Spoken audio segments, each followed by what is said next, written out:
Clearly, we lost in the Senate yesterday, but the fight for us is not over. Threat still holds. The threat still holds. Well, yes, at this stage, yes. Okay. We're getting a taste of the brutal reality of federal politics as 2021 draws to a close. Yesterday, 5 coalition senators voted against the government and with One Nation to try to force the federal government to overturn state vaccine mandates. But things were only looking grimmer for the PM today in the wake of the coalition party room meeting. Your government says that they can't unpick state vaccine mandates. Have you been told that by the Prime Minister? There's an argument there, but I disagree with that.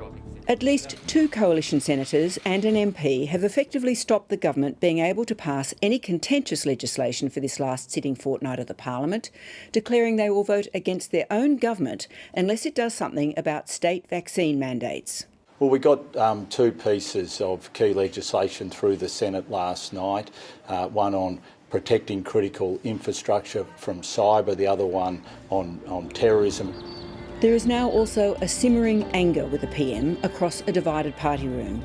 Today, MPs and senators were briefed by Attorney General Michaelia Cash on one of the few pieces of legislation Scott Morrison actually wants to get past this Parliament, the Religious Discrimination Bill.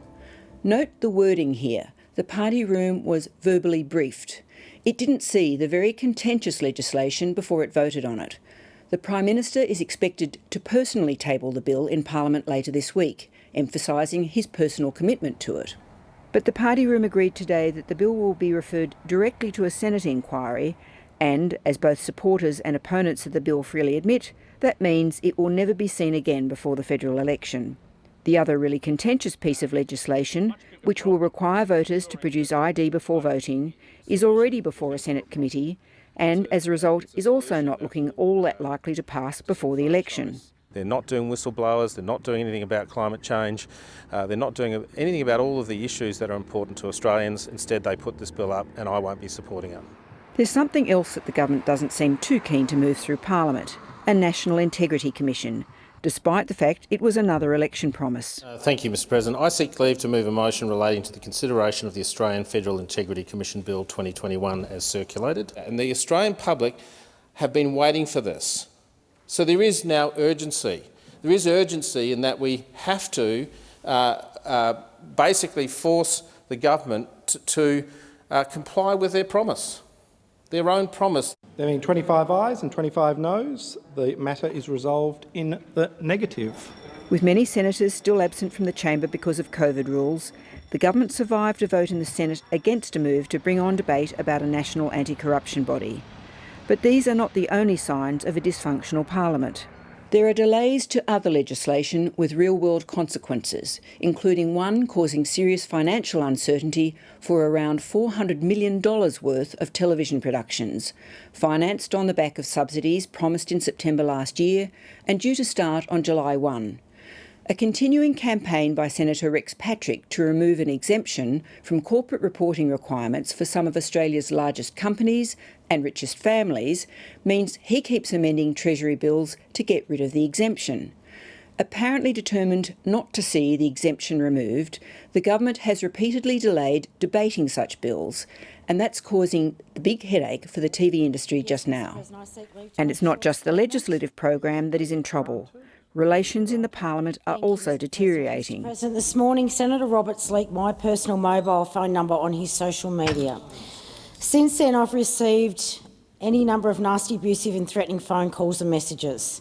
In the House of Representatives, question time was noticeably more chaotic as the authority of a new Speaker, Andrew Wallace, was tested out by all sides. But the policies we've pursued through the pandemic was not to pay people cash bribes as the Labor leader wished to do, Mr Speaker. It was an accusation using a term that is a criminal offence. If the Prime Minister used an allegation of bribery, then the Prime Minister should withdraw it. Make no such accusation against any individual member. I said I make none now.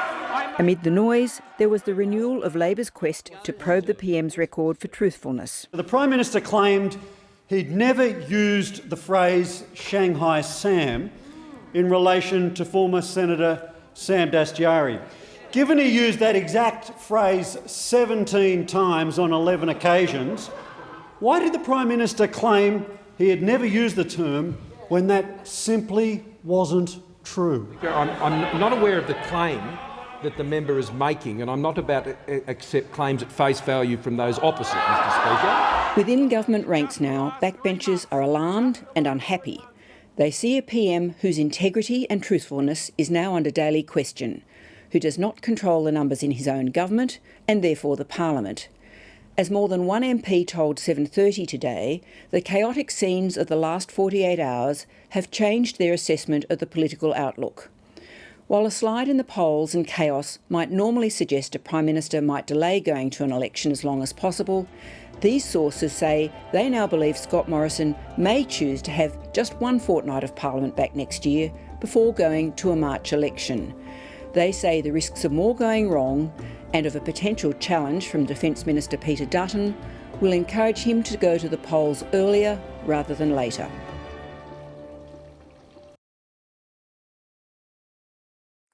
Hi, I'm Lee Sales. Thanks for watching this story. If you'd like to watch more of 7:30's stories, they are on the left of your screen.